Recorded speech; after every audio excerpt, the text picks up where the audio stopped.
খোয়াই জেলাশাসক অফিসের কনফারেন্স হলে মঙ্গলবার সকাল 10টা নাগাদ পঞ্চায়েত মন্ত্রী কিশোর বর্মনের সভাপতিত্বে পঞ্চায়েত ও সংশ্লিষ্ট বিষয়গুলোর উপর জেলা পর্যায়ের পর্যালোচনা সভা অনুষ্ঠিত হয়।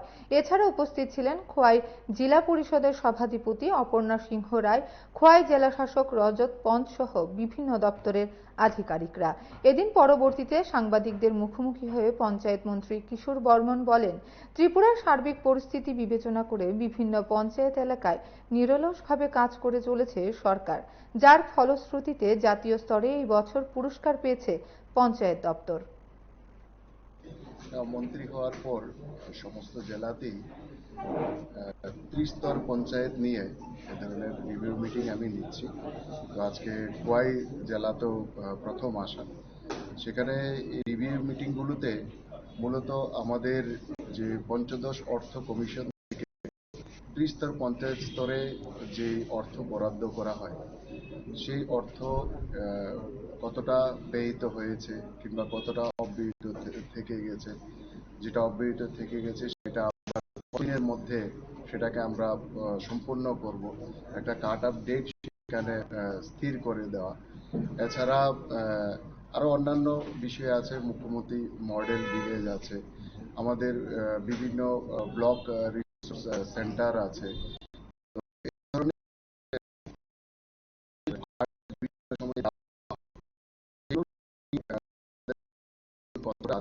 এবং আগামী দিনে আমরা এবং আমাদের কাজের অগ্রগতিকে আরো কতটা বেশি দ্রুততার সাথে আমরা মানুষের জীবনযাত্রার মান উন্নয়নের ক্ষেত্রে আমরা অগ্রসর হবো কিংবা নিয়ে যাবো, এই সমস্ত বিষয় নিয়ে ডিটেলস এই মিটিংগুলোর মধ্যে চর্চা হয়।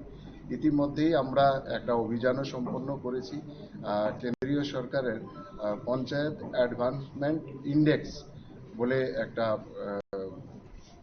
কর্মসূচিতে আমরা অংশগ্রহণ করেছি এবং সারা ত্রিপুরা রাজ্য ভারতবর্ষের মধ্যে তৃতীয় স্থান সেখানে অর্জন করেছে। সেখানে কেন্দ্রীয় সরকার থেকে কিছু প্যারামিটার এটার মধ্যে দেওয়া হয়, যার মধ্যে দিয়ে 100% যে গ্রাম পঞ্চায়েত সেখানে গ্রাম সভা করার মধ্য দিয়ে কেন্দ্রীয় সরকারের যে বিষয়গুলো আছে সেগুলো সাধারণ মানুষের সামনে রাখা হয় এবং তাদের মতামতের ভিত্তিতে সেগুলোকে অনলাইন সেটাকে আপলোড করতে হয়।